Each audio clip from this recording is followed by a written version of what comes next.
really want me on the team? What's your approach to recruiting? You want first place, come play with me. You want second place, go somewhere else. Like, I would watch Magic play. I'd watch Michael play. And I would see them do these unbelievable things, and I'd say, you know, can I get to that level? I don't know, but let's find out.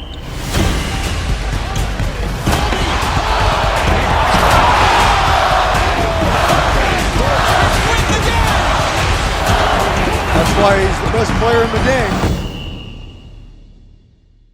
Everything was done to try to learn how to become a better basketball player. Everything. And so when you have that point of view, then literally the world becomes your library to help you to become better at your craft. So because you know what you want, the world's giving you exactly the information you need to become better at it. Because you know what you're looking for. So many guys tell stories about your work ethic. Yeah. What was really your work ethic like, and for how long did you stay disciplined? Well, I mean, every day. I mean, since 20 years. I mean, it was an everyday process and trying to figure out strengths and weaknesses. For example, jumping ability. Man, my vertical was a 40, it wasn't a 46 or a 45. My hands are big, but they're not massive, right? So you got to figure out ways to strengthen them so your hands are strong enough to be able to palm a ball and do the things that you need to do. Quickness, I was quick, but not insanely quick. I was fast, but not ridiculously fast, right? So I had to rely on skill a lot more. I had to rely on angles a lot more. I had to study the game a lot more. And but I enjoyed it though. So like from the time I can remember when I started watching the game, I studied the game and it just never changed. It's a good separation for me, emotionally, to be able to put myself in a place where at practice or when I'm training or during games, I switch my mind to something else. I switch my mode into something else, right? For me, it's the equivalent of Maximus, Decimus, Meridius, and Gladiator picking up the dirt, smelling the dirt. It's go time, right? So that was my mental switch. It was like an actor getting ready for a film. You got to put yourself in that cage. When you're in that cage, you are that character. And then when you leave there, it's something completely different. But when I'm in that cage, bro, don't touch me, don't talk to me.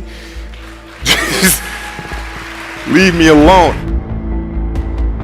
How did you get mentally and emotionally so strong where it doesn't bother you?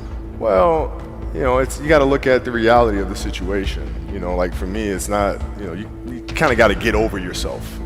Like, it's not about you, man. Like, okay, you feel embarrassed. You're not that important. Like, get over yourself. That's where you go. Get over yourself, right? Like you're worried about how people may perceive you and like you're walking around and it's embarrassing because you shot 5 air balls. Get over yourself, right? And then after that, it's okay, well, why did those air balls happen? Got it. High school, year before, we played 35 games, max, right? Week in between, spaced out, plenty of time to rest. In the NBA, it's back to back to back to back to back to back to back. I didn't have the legs. So you look at the shot, every shot was online. Every shot was online, but every shot was short. Right? I got to get stronger. I got to train differently. The weight training program that I'm doing, I got to tailor it for an 82-game season so that when the playoffs come around, my legs are stronger and that ball gets there. So I look at it with rationale and say, okay, well, the reason why I shot air balls is because my legs aren't there. I go, well, next year they'll be there. That was it. Done. Were there some names that you looked at and says, these 3 guys are as crazy as I am? At the time, I deal with what I've referred to as Goat Mountain. I went to Goat Mountain and I talked to Magic, Michael, Bird, Hakeem Olajuwon, Jerry West, Oscar Robinson, Bill Russell. So I would talk to them. What did you do? What were your experiences? Michael in particular, he's become my big brother. He's been my big brother since I first came in the league. And what was that process like? So I went to them and started understanding the ins and outs of the game and how they approach things and their level of detail and obsessiveness, and that's what I did. The players that had that passion but weren't willing to commit their entire lives to doing that, right? It's a choice, right? You have other things, you have family, you have all these other things that you have to do. The game can't really be your number one priority. And so I was just looking at that like, man, this is gonna be fun. If I'm buddies with you from high school, if I'm a cousin of yours, what happened to our relationship? How did that gravitate when you went into the league and you're determined to become the greatest, or you're determined to become one of the greatest? What happens to our relationship? Oh, it suffers. It does suffer. Oh, yeah. Okay. Yeah. And you understood that. You were okay with that. Well, yeah. And the people that love you, like friends and family, like they know that about you. Got it. So they let you be you. And when you reconvene, you pick back up where you left off. But make no mistake about it, everything in between is lost, right? So those long-term relationships, the commitment of time of, taking vacation. Like I see a lot of players take vacations with other players that are close friends. And they'll just take vacations just to take vacations, or just hang out, just to hang out. Like I never did that. Why not though? Why didn't you do that? Well, because when I retire, I didn't want to have to say, I wish I would have done more. I don't want that. I don't want that. You got a lot of people paying their hard-earned money to come watch you perform. Perform. It's your job to be in shape. It's your job to be strong enough to perform at that level every single night. And as a competitor, I'm not ducking shit. Like, it's not, oh my God, my back hurts, I'm sore, we got to play Vince Carter and Toronto Raptors tonight. We actually had this happen. We had a game against Toronto in 2000, and Vince was tearing the league up. My back was jacked. But like the perception of that, like what?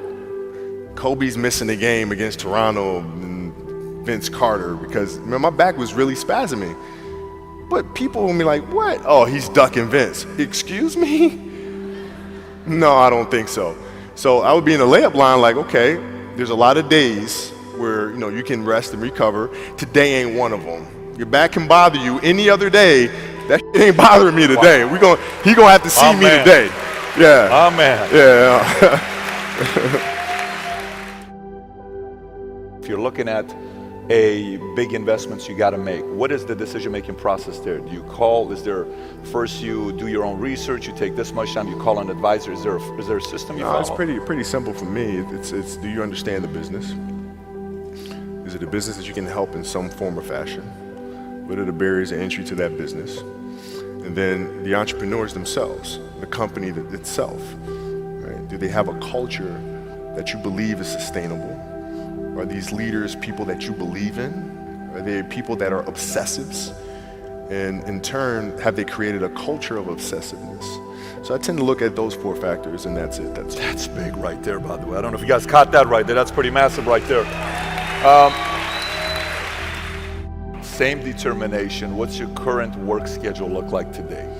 It's different because I personally am not writing every word of the novels. I am not animating the films. What I have to do now is make sure that the people that we bring in, these obsessives that we bring in, are challenging themselves to do the best job that they think they can do. That's what I'm there for, is for them to constantly look in the mirror and self-assess and challenge themselves. If we have a project and you're saying, okay, I can do that, that's not the project we want. The projects that say, I don't know if I can animate that. I don't know how to write that story.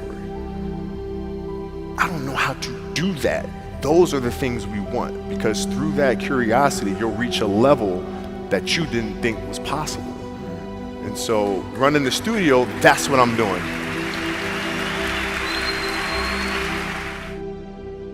You're playing against the Golden State Warriors. Score is 107-109. You guys are close to getting into the playoffs. You know exactly what happens in the game. You go up, you're about to take your shot, and then all of a sudden, boom, Achilles happens, right?